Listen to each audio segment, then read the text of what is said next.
My name's Chris. And I'm Kristie. This is the Washing Up Podcast. As you can hear, Kristie's still not 100%. Fuck this flu. Fuck these viruses. Fuck everything. Now, the line of these two episodes. How fucking shit it is just perpetually being sick. Like, offerings of, like, soup and stuff, that's great.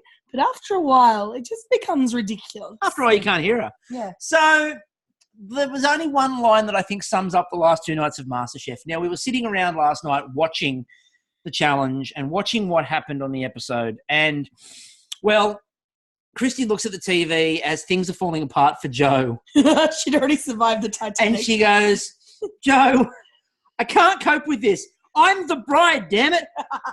A few weeks ago. Yeah. So this is going to keep up for a number of weeks. Kristie couldn't cope. I couldn't cope. I threw a mini tantrum on Twitter. And then I thought, how do we rectify this situation and make ourselves feel better? And there was only one way to do it. Hey, Joe. Hey, hi guys, how are you? Tops, how you doing? I'm all right. I'm free. Woo! Oh my God, Jessie's still locked on the gantry. Oh, I know. Trapped in behind the bars. Someone will free her one day. Oh, Yeah. that was insane last night. First obvious question: how is it to watch all of that back? It's so crazy. Like, I say some weird shit. Don't we all? Who doesn't? It's kind of crazy watching it back. Like, I remember little bits and pieces, but it was all a blur. It was all a savage blur that day. So it's kind of okay to watch it back because I can actually then see where it went wrong. Is there any part of you that just goes, oh, are they going to they could just change that in the edit? I could get right back in there, pick up where I came. I'm not going to lie. I did try and fast forward it to see if the ending was going to be different, and I was hoping. Suddenly, Gary turns around and goes, and surprise, no one's going home. Please welcome back Joe. Well, I tweeted that out last week, and I was last night. I tweeted that out where I'm like, and we love you all. You all stay. Yeah. I was hopeful. It works on Group surprises. We're judging Masterchef now based off RuPaul's Drag Race. Yes, spoilers if you're a RuPaul fan. But a couple of weeks ago, they kept Eureka. And what's the facey? No, not Eureka. They just went, you both stay. Yes. I'm not eliminating anyone. That's a lip sync for your life. Oh my God, can we get a lip sync for your life on Masterchef? What would you lip sync for your life to, Joe? Oh, Brittany, for sure. There you go. And she stays. And just like that, Joe stays. So let's get it out of the way. Can you look at a Tuile without cringing? Look, I think they're overrated, aren't they? Yes. Yes. Yeah. Who needs to Tuile in this world? How often do you actually come across a Tuile? You don't go down to your local bakery and get a I couldn't have bought them in the Coles challenge, let's put it that way. No. I could have run in with my $20 and bought a Tuile. No, well, again, and who would want to be honest with you? That could have been my dish. Tim Tams. Or pre-made, what are they called?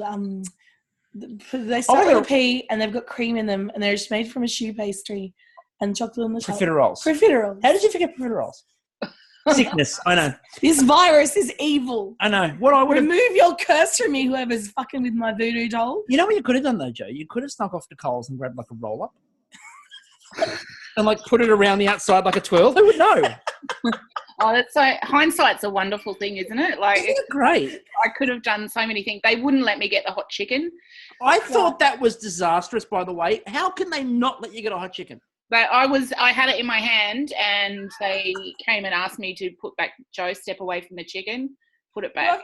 But you could have used it to cook. From the bread rolls. Yeah. Maybe it was the pasta salad.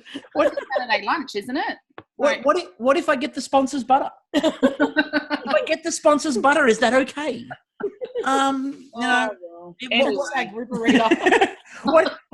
if I went off and grabbed some scones and then got some bullet cream? Is that good? Because we can do that. And I'll talk about how the cream makes the dish. Yeah, and do you put cream on first or jam? Then it's a whole nother thing, isn't it? There you go. Is it Devonshire or is it Shropshire or whatever fucking other place that does it the opposite way? Is it the other show? Who knows? Yeah. So back to we're trying to keep you away from Tuiles. We're trying to keep you at happy places like buying hot chickens in Coles. Or kicking the shit out of a fucking chicken dish. Let's talk about that chicken instead, shall we? Yeah, that's much better chicken. We'll come back to the episode last night when we feel we have to. That challenge, you were that chicken, like watching you just nail that step by step by step by step, that must have been an awesome moment to watch back. Oh my God, that was like the best time I've ever had.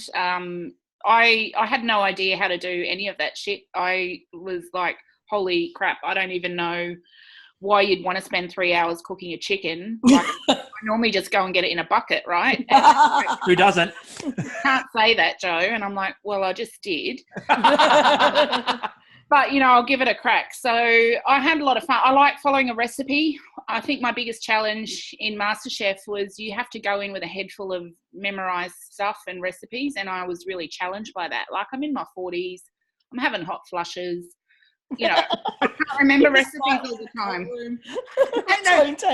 Ain't nobody got time for remembering recipes. I'm standing in front of the milk and the cream.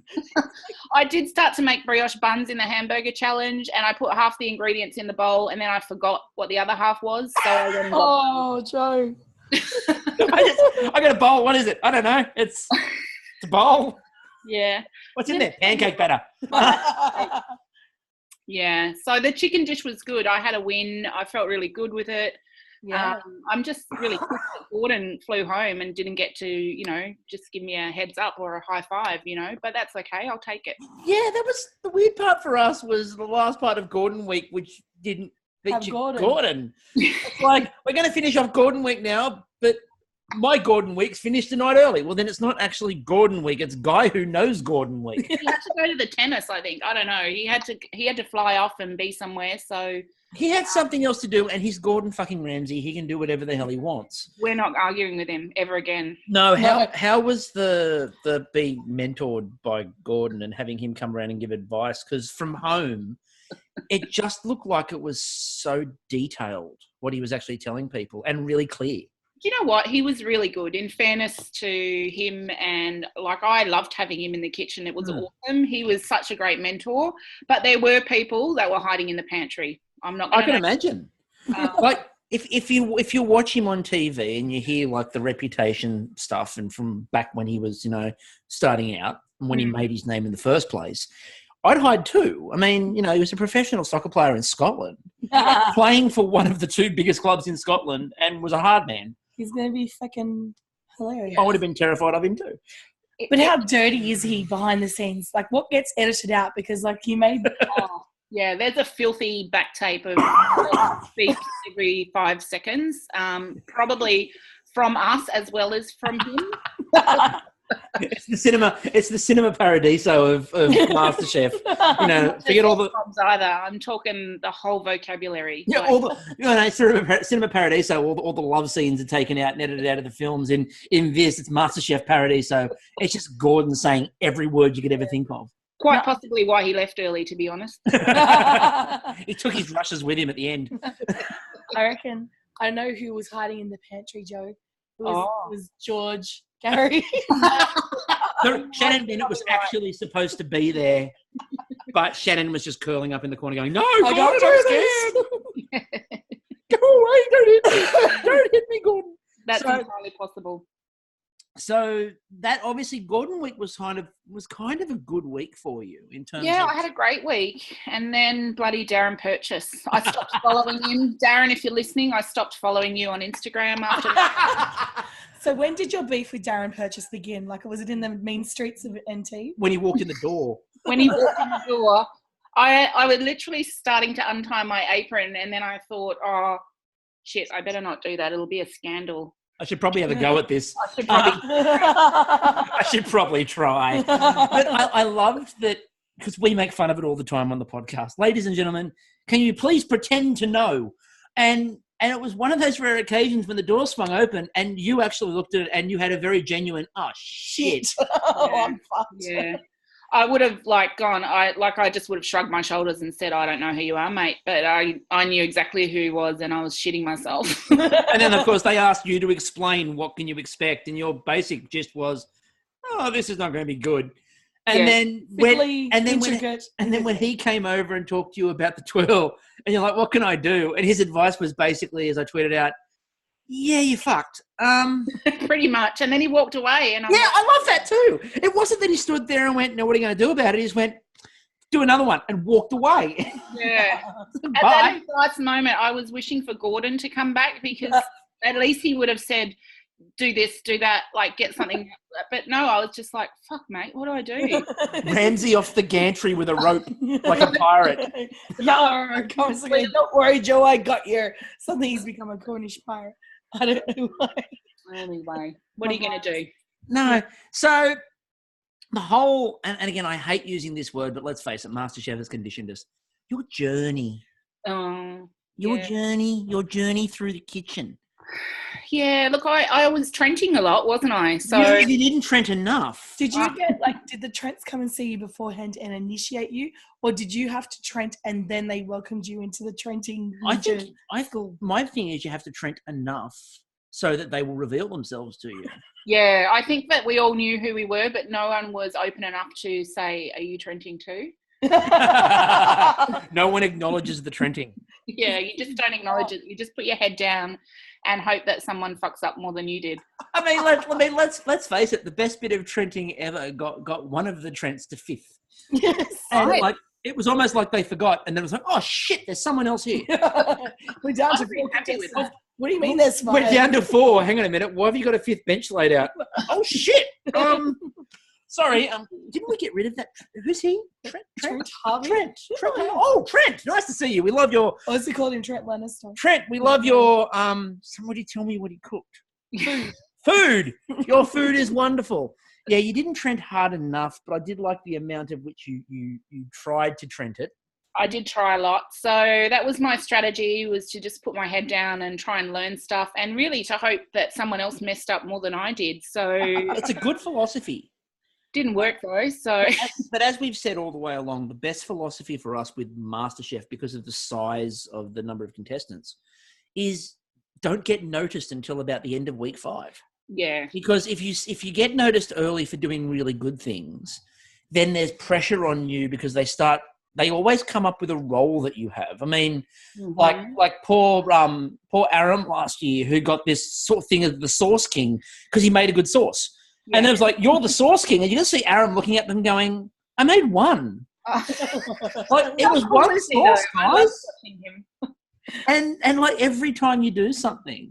If you actually got noticed, Joe, what would it have been that you were known for? Oh, probably like comfort food street. Here comes Joe with a comfort food again. For me, it would have been a litre of Sara Lee chocolate ice cream. Yeah. And a Yogo. It would have been dim sims, dumplings, stuff that you can buy off the street. It would have been stuff like that. But yeah, I tried to be too fancy and just wasn't me. Oh. You tried to be something you weren't. No, you're taken down by Darren Purchase, who I would like to see these go places. I just showdown. Yeah, Darren versus Joe. Who comes out on top? Purchase, Kendry, round 2, points. Hey, I'll take him. It was like tonight, though. It was like in tonight's episode. Tuile to death. And we'll sort of mention tonight's episode because we probably should. When Jess was going into the immunity pin challenge, and when they went, round this is the starting point, and then the chef who came in went, round 2 will be at my restaurant. So she was already planning the showdown, already planning a return bout. Look, so I'd be terrified if I was one of those chefs. Like, they have no idea where anything is. It's like walking in there on your first day, and I think they'd be quite embarrassed. Yeah, and they're given like 15 minutes less. So, and there's no heads up, so they can't use that time to think. Oh. And then it really is cameras, producers, people yelling at you. Things on the you're not used to. Like, you don't work in a kitchen, like, I presume, and have like a whole gantry load of people yelling at you. 17 people above you telling you what to do. Oh, that's so. And you're the one you're the one with the experience in professional kitchens. And there's somebody up there going, you need to do this. And they look up and go, I make millions. Unless you're Gavin from Byron at Byron, who was the best and funniest guy that we come in, because he just put 2 kilos of leeks in a pan and that was it. It was awesome. I love that. I love that so much. I mean, so Scottish. I just am I He going was to do? fangirling. He told me he didn't know what to do because he had such a fangirl crush on Gordon and he couldn't look anywhere but into Gordon's eyes. And they didn't hide it. Like when he was on, they didn't even try to hide it. Every to camera they did with him was him just going, I love Gordon. He's wonderful. Gordon's amazing. And then when Gordon went into the pantry with them and like told them all off and had a go at them all and then walked out, and their reaction was they looked at each other and went, Gordon, you yelled at us. This is great. I've been yelled at by Gordon Ramsay. Oh, God. I love that. So what I was a bit disappointed with was you missed out on making wings. Oh, how dirty am I about that? Again, the night after you go, wings. So yeah. I would have nailed wings, but I was obviously I was in the losing team. So, I wouldn't have been up at the front, but damn, I would have loved to give that a crack. So of all of those wings, we're not going to put you in an awkward spot of picking a favourite person. Aldo. Yep, I knew you were going to say that. I knew you were going to say that. Isn't he everyone's favourite though? I love Aldo. And Aldo liked a tweet the other day, which I found really funny because he liked my tweet from week 1, which was, I think that Aldo's only going to last 3 weeks, but what are 3 weeks they're going to be? Throwing shade at Gary tonight. Yeah, Tell us a joke, Aldo. You're beautiful. Although, as somebody pointed out, that's probably not the best strategy to go with, given they're judging your food. Well, I don't give a shit. Bitch, you came here, you asked me, there you go. Yeah, he does Aldo, and that's all that is. You can't ask for more than that. That's exactly what you want. Yeah. You don't want people out there not being them. So what would have been your recipe for the wings, Joe? Oh, I do this one that I got off Andrew Zimmerman actually, and he calls it grandmother's wings, and it's an Asian chicken wing, but it's sticky and salty and sweet, and it's really delicious. Are they technically called bingo wings? Like, oh yeah. Oh, she's back from illness, ladies and gentlemen. There you go. Back from illness. And she's fine. Or if I would have had time, and I would have had time, I would have stuffed chicken wings. Oh, yum! They're my favourite. I have to say, Joe, about 20 years ago, I lived in Leichhardt in Sydney, and there was this little Malaysian Thai place that did these amazing stuffed chicken wings. They were only like $5, so for poor students like us, they were like a godsend. And they were so perfectly stuffed, and they were massive, and they were covered in this like fancied up sweet chili sauce. Yeah. And then the fucking place like disappeared off the face of the planet. How dare they? To this day, she's still chasing them. I am. I get every place I go to. It's her life's goal. I'll bring you around some. I order them to see if they have. It's like I'm perpetually disappointed. It's like Seymour Skinner in The Simpsons talking about the soup that he had when he was a prisoner of war. Yeah. I've tried many times, but they just can't get the spices right. So the other thing with the grandmother wings, it's a Zimmerman recipe, so I was a bit worried you were about to say he does use ground up grandmothers. Well, Andrew Zimmerman, and he might. Yeah, I'm not going to put it past him. He eats some weird shit. So Exactly. That's what we're like, grandmother wings. And I'm like, I'll pass, Andrew. Hey, but there's some good shit in the pantry, so you never know. They might have ground up grandma. It possibly could. Knowing Andrew Zimmerman, I wouldn't put it past him. There was that one where he got Adam Richman and all the others in to do the big meal and then didn't tell them what he was serving them. I wouldn't have gone. I would have been like, pass. Not available. I really and when Adam Richman's looking at food and going, I don't think I'll eat that. Yeah, because he'll eat it with a pulse. Exactly, he'll eat anything. Yeah. So Well, there's no T-shirt prize at the end of it. Yeah, he might pass. Now, how real is the pressure when you're in there trying to cook something? Because the reason I ask is that poor Sarah tonight did something that's happened a few times this series so far, which is she forgot the key ingredient. Oh. Like at one point, she suddenly looked around and went, oh, shit, I haven't cooked my wings in the wings challenge. And it's happened a few times this series where people have like forgotten the key ingredient until almost the last minute and then gone, oh, crap, I haven't actually cooked the thing I'm supposed to cook. Yeah, like honey. Yeah, like honey. So it's really real, actually. Like you just get so carried away with trying to get something on a plate, trying to get tasted, trying to get to where you want to be. I can see how that would happen. It's embarrassing when it does because you're just like, damn it. Like, yeah. No, it's chicken. And then for her to just put 3 up, I bet she was devastated about that. But, you know, poor Shannon. But I guess it's would be high, like then stark contrast to what you experience when you're living together back at what's it called? The Masterchef shack. The giant house they've rented. Yes. In terms of, all the fun cooking stuff there, did you have a crack at cooking for other people, or are you just happy to eat whatever else is served? Oh, no, we had a roster. So we had 6 rooms in the house, and each night it was room 1, room 2, room 3, and we took turns. So we went around, and then we had to cook for 24, 23, and then it got boring. So then we started bringing themes into it. So, Nice. Iron Chef nights. And guess what Aldo picked his first night on the theme? Italian. Yeah. I was going to say, did he pick Italian? Was Gina in a different room, or was Gina going, damn it? That's mine, bitches. I want to make pasta. It was a random draw, but I think it was real. But did Meta cook for you? Because I love Meta. My friend got to hug him. I'm like, he's a good hugger. He was a good hugger. He's making Gordon Ramsay's chicken tonight. So I've had a few phone calls today from Meta. I hope his chicken went well. Oh, fingers crossed for you, Meta. Yeah. May the Gordon and chicken go. May the Gordon and chicken goes be with you. So tonight in the challenge, because we'll mention what happened tonight. It doesn't really matter to you for you anymore, but will matter. So Sarah, Jess, Sashi, Aldo, and Samira. Now, I thought personally, I really wanted Samira to get the pin.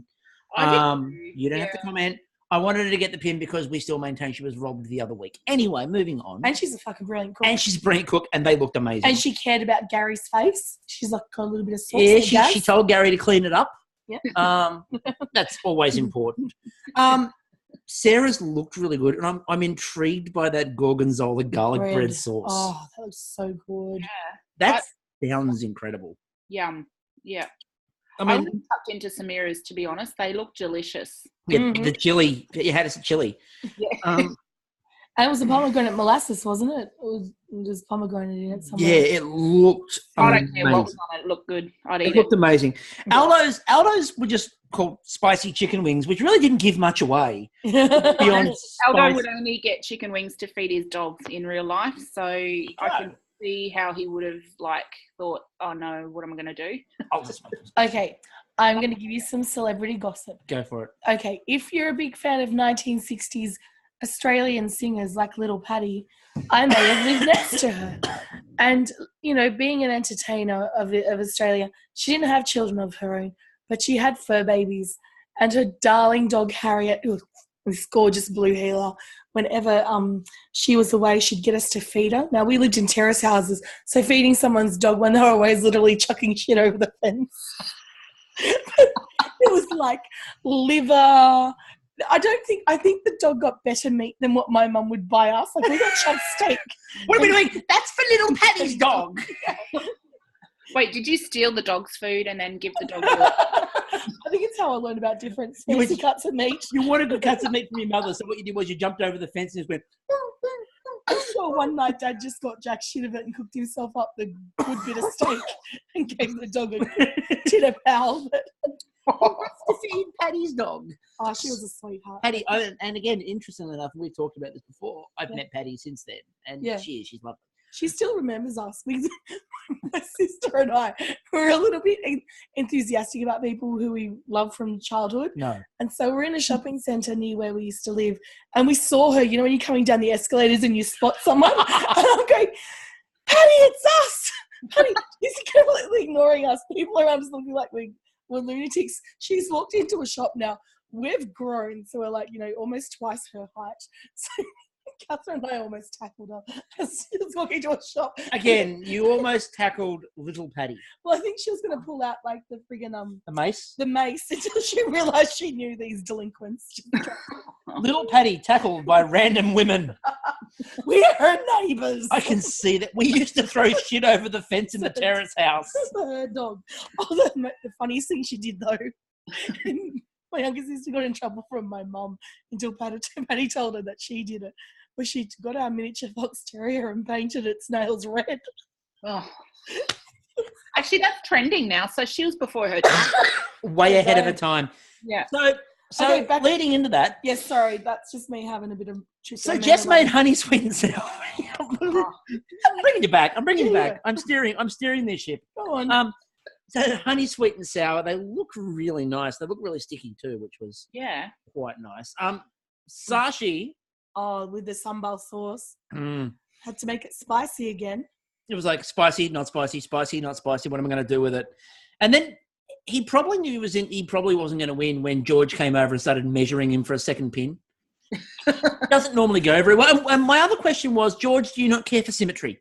He walked up and was measuring the pin directly next to the other one. No, George, you put it on the other side so they balance. But it wasn't directly next to the pin. If it was directly next to the pin, it might have looked okay. But it was kind of like about 5 to 5.5 centimeters off, and it didn't look good. It's like George gets some sense of style here, Dal.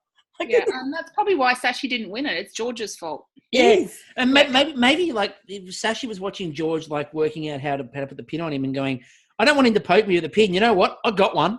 I don't really want a second one that badly. It's fine. It's fine. We're good. We're really good. Let's leave it. And said Sarah's, as we know, the buffalo wings, where they kept on harassing her about actually cooking them because, apparently that matters. And then they harassed her about the fact that she only put 3 on the plate and forgot Shannon Bennett, which is easy to do when the 3 of them are standing up the front and Shannon's not. Yeah. So, I actually understand completely why she forgot Shannon Bennett was tasting, because the way they had the kitchen set up, Shannon wasn't standing behind with the other 3 judges. He was off to the side. Yeah, but he only probably wouldn't want to eat much anyway. So, half a wing's fine for Shannon. Yeah, he had a mouthful and that was it. And how many wings do you need, guys? You've at least had 4 before because there's 4 other contestants. Now you're coming up to Sarah for a 5th. Look, she's being considerate. Exactly. She's just understanding you might have been a bit winged out, which I think is difficult to do. And so we ended up with a 2-2 tie. Yeah. Which they probably should have thought ahead and worked out other ways to break that up other than you only gave us 3 wings. Because in the future, that's probably not going to be a problem. So they probably need to work out a way to break a 2-2 tie. Mm. And paper, scissors, rock's probably not going to be it. Probably not. I already came up with it. Lip syncing for your life. Lip sync for your life? Lip sync for the pin. Lip sync for the pin. I like that idea. I think Khan would win that immediately, though. Oh, and how? How fabulous is Khan? Oh, my God. On a scale of 1 to amazing, I'm going with amazing. Zing, yeah. His comment tonight on Twitter where he was talking about, if he had to leave, what he would do. And he said, Miss Vanjie, just out backwards as he goes. Please, Miss Vanjie. Miss Vanjie. That would be spectacular. So in the Masterchef shack, in the downtime. In the shack. I like the way you've called it the shack now. The love shack. The love shack. Apart from B52's nights, what kind of stuff did you get up to in your downtime? Were you watching RuPaul's Drag Race? We were. Yeah, we were. We were watching that. Alda and I watched Lucifer. Nice. Yep. So that we binge watched that. Housewives got watched a lot. There was a lot of channels we weren't allowed to watch. So in 7, case 9, and 2. Just guessing. Direct competition. But yeah, so we watched that. We played a lot of Monopoly, and I've got to say, it never ends well, does it, Monopoly? So who was the best at cheating? Jenny. Of course. Love it, Jenny. Absolutely love it. I'm with you 100%. I really hate the new digital versions of Monopoly because what's the fun of being the banker if you can't embezzle? Exactly. If you can't take hundreds off the bottom of the pile, why are you even the banker? Exactly. Yeah. So the credit card version of it now is nowhere near as fun because you can't cheat. Yeah, you can't skim off the top. There's no point. Did anyone try and get a game of D&D going, like a D&D campaign? Your wizard rolls. I don't know. Maybe that happened in the downstairs theatre room. I didn't see it, so I'm not. Here we go. It's major battle time. You roll. Tuile. I'm imagining Ben being the DM, so he's running the game. He actually gets quite excited and flamboyant when he's playing D&D. You want the dungeon master. Yeah. And then Jess is like the rogue because she just looks shifty. Well, Jess and Jenny and Samira were all in the same room and they sang, they were all singing. Oh, that could be interesting. Oh. Yeah, at some stage I did think I was auditioning for Idol because, it got, there was a lot of singing going on. Just waiting for someone to like hit the button and turn around in their seat. What they were doing was they thought that Kristie's idea of lip sync for your life was a real thing. Yeah. And they were practicing, They're going, prepared. well, all right, guys, we're up for elimination tonight. Everybody, harmonies. Yeah. First time I'm afraid, I was petrified. No. You're down from the diaphragm. So, anyway, back to cooking. Yeah, So you get to ride the Vespa. Yeah, you've been. Stand by on that. Yes. I'm looking forward. So Yeah. my question to you last night, as people saw on Twitter, was why didn't you try to steal the Vespa at the end? Because I would have. I would have just walked out and they have the car there for you, and you're like, nah. I'm taking There's only one way I'm leaving. Yeah. Start the Vespa. Uber Eats on the Vespa. That's my new gig. No parking tickets on the Vespa. And that's why don't they? Because, obviously now CBS has bought Channel 10, so all is fine with their finances. They're all good. But I did think last season, when they were in a little bit of financial straits, Channel 10, I did think they possibly could have used the MasterChef kitchen to do Uber Eats. And the Vespa could have been the way they could have fundraised it. Yeah. Imagine the number of people in Carlton and Fitzroy and stuff like that would have ordered. Oh my God, I feel sick just thinking about it. Get someone to be the delivery driver. First person eliminated from MasterChef gets to be delivery driver. Who was it this year? That was fun. I love that idea. Yeah, it was Brett. Yeah. Oh yeah, Brett on the. On he goes. Vroom, vroom, vroom. The Vespa's not starting. I don't care. He's just pedaling, running with his feet like it's a Simpsons car. Oh, like it's the Flintstones car, just running with it. So back to cooking. Back to cooking. So Jess, was in the challenge. Now, watching her bake is like the way that she's able to process her recipes and process those changes.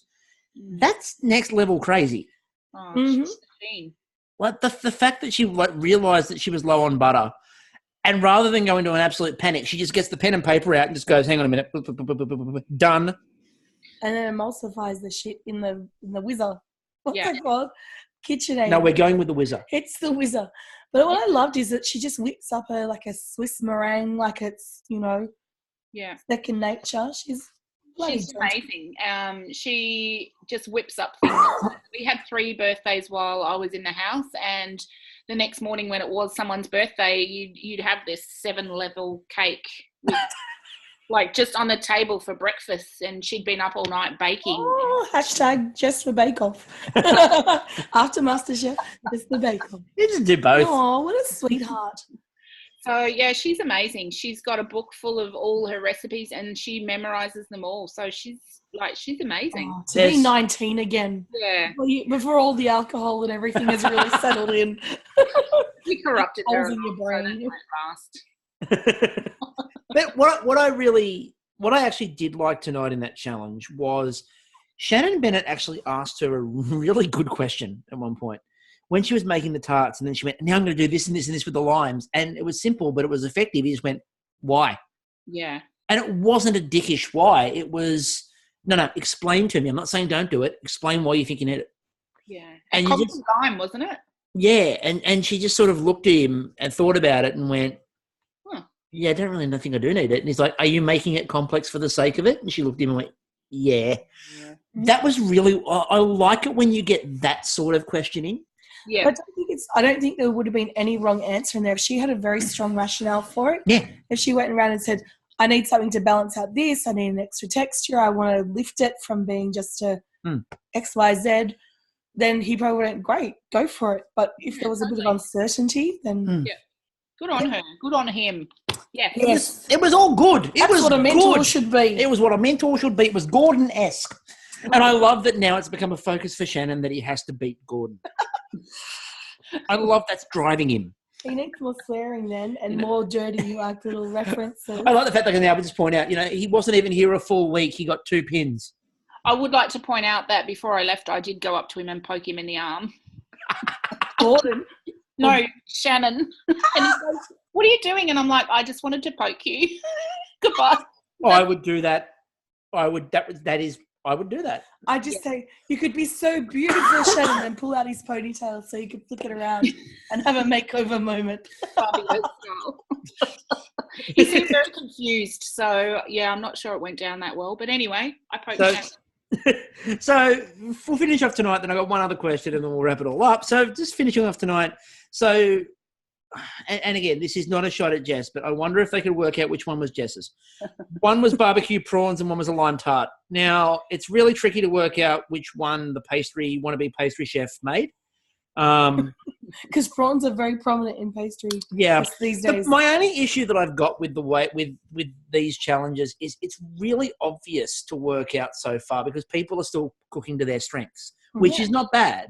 Yeah. But it's pretty. We're supposed to be blind, but it's been pretty obvious so far. Like when was it? I think it was when Loki made the curry. Oh yeah, and it's like, gee, I wonder. But that was a fucking. It was a brilliant curry, but. I wonder. And with this one here, it was like a lime tart or barbecue prawns. I wonder which one's Jess's. Yeah, it was a no-brainer. They should maybe not call it a blind tasting. They need to come up with another word. It's a slightly unseen. So we'll have a stab in the dark and guess. Gee, I wonder tasting. Tasting. Now the thing that I do want to take you back to, we won't go back to Tuiles. We won't go back to collars. Leave the dodgy Tuiles alone. We'll stay away from that. It's okay. Although I did like the fact that you were one of the first people to work out that you fill your jelly inside the blast chiller. That was well done. Oh, small things. But speaking of jellies. Are we going to Basil? Team Relay. Look, I actually like the idea of that. We said at the time that... I was like, oh, genius. Great idea. Our problem, and we said this on the podcast, was that you're probably one go late on that. Yeah. If you'd been second, not third, it probably would have set. Yeah, it was a stab in the dark. You never know that blast chiller, if no one opens it, it can set shit really good. It might work. It's like a magical thing. You've just got to it's one of the Masterchef gods. It's become sentient now. It's sentient. And if it feels like it's beneficent, it will set your stuff. If not, it will turn into shit. Could have pretended that it was a granita, maybe. If you put it in a dome. There were so many options. It wasn't in a dome. It was a normal shape. Domes. Yeah, I just went outside the lines too much. How dare I? That's your problem. So my question on that is, first of all, do you now feel ready for all of the blind relay cooking that you will do in your everyday life? Oh, look, I feel really ready for that. I know that it's going to bring me in good stead for all those blind relays. That's how Aria works. I know that much. Matt Moran set Aria up on the basis of nobody knows what the other person's making. I can come up with so much shit now in 10 minutes. Like, I feel like it's got me ready for that. Yeah. But more importantly, can you explain to the next person what you're doing in 10 minutes? Because in 15 seconds. So, that was the problem for, I think, all teams barring Blue. And that was because they just got everybody who was really good at dessert. And they Sashi. Automatically, and Sashi, who was just able to hold it all together and explain stuff. Yeah. And, like when you watch their explanations, they don't say anything. It's almost like they're transmitting it with their minds. Like Aldo looks at Jess and Jess looks at him and goes, got it. You know why? That's the D&D team. It's Sasha, Jess, Aldo, Samira. And Samira. It's the D&D team. They're just in each other's heads. And it's like Ben deny it. Super team together. I do have to ask too, because it wasn't really, supposed to be used by the yellow team. Did everyone else go over and eat the ganache? I wanted to. I kept looking to see if something had been left in our fridge because I thought that was what a great find. What? Another element. Let me open the fridge. Oh shit! There's a bloody ganache here. Let me use that. It was like when Hood is standing there and they're going, "Is this yours?" Say yes. Right, dude. Take it. I'm not sure what we've got. Is that yours? Sure, why not? No, it's not yours. Oh, I'm going to use it. Yeah, right. And can I have some of that too then? But couldn't we all have had a scoop? I don't know. But no, it's always insane. It's really early. And as we said, one of the things is that normally it goes a little bit more smoothly because people have been in there a bit longer. And so they're a bit more used to working like that. But they also start to know their strengths. And they know their strengths a lot better. So they know what they can do. As we said, we probably would have started with just a base ingredient and then go, right, this is what I've done. Take it wherever you want it. Yeah. And then so the second or third person is the one who actually finalises where it goes for the person to plate up. Yeah. But I've worked on one element. Thing that, already started. So. Yeah, exactly. So, but I wanted to ask, because you tweeted tonight, I'm taking this, not left field, but like 6 blocks over. Do it. Yes, so tonight I jokingly, because I read in the, when they do, what are they up to now kind of flash.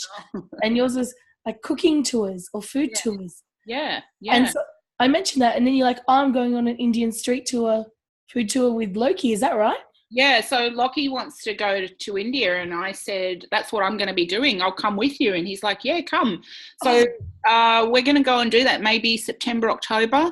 Oh, and we want to try and find a cameraman or someone that can come and help us document it so that we can put something together. So, I never wanted to go to India before, but I'm going with Lockie. Like, that's just If you get that offer, you're taking it and you're going and doing a food tour because hell yeah. That's so cool. That's brilliant. And the whole idea of the food tours, that's incredible. That's genius. Well, I've spent 20 years selling travel and being in travel company. So for me, I don't go away to look at churches. Like, I go to markets and I try and find dodgy hole-in-the-wall places where people line up, and that's where I want to eat. So I want to put that into a tour for people that don't want to look at churches either. Nothing against churches. Love churches. It's the philosophy of you want to eat where all the locals are.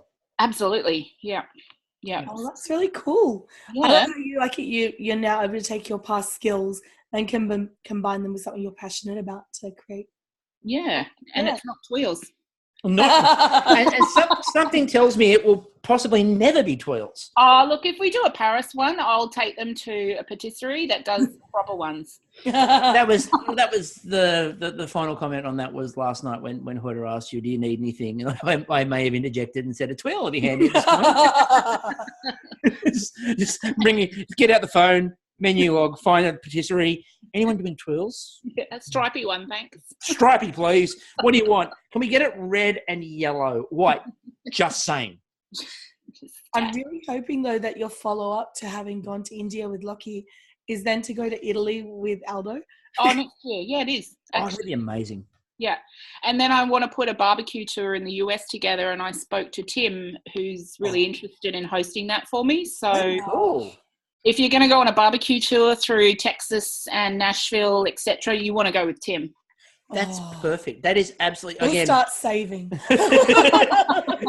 You want the Meat Bay tour? Yes. You do want The Meat Bay tour of beef. And burnt ends. Beef and brisket. Oh my God. I want to go. So yeah, I want to put all those together because I think, these guys, they love food and I don't want to do it all. So I just want to put it together and have them go and do their passion and people that love meat can go. Oh my God. You're like essentially what they do after the RuPaul drag race. They put all the drag queens together to do a tour. You can do that. You can put I'm driving the Priscilla bus. Is that what you're saying? Yes. Joe's Priscilla bus. Oh my God. It's shaped like a tuile. It's red and yellow. Stripes down the side. Red and yellow stripes. One side is slightly more puffy and bubbled than the other. And it's got like a dartboard with Darren Purchase's face inside it. The back of the bus is just a big circle with Darren Purchase's head and like a Ghostbusters no ghost sign across it. And peaches on a chain behind it. Your peaches are a bit soft. How can you tell you were too busy commenting on the tuile? Anyway, Joe, it has been an absolute delight and a pleasure to get to talk to you. Thanks, guys. Loved it. We're really, hopefully we get you on again before the end of the series. That would be great. Fun. Yeah, cool. Anytime. I'm available. You got some time in your hands? Have you got anything you'd like to plug? Would you like people to follow on Twitter? Yeah, follow me on Twitter. I'm having a lot of fun. I didn't know Twitter was fun for now until I get, someone brings me to tears. But no, I'm not plugging anything yet. I'm just having fun and finding my feet. So it's all good. So the fun part about it is she's plugging herself being awesome. And she really is a good follow.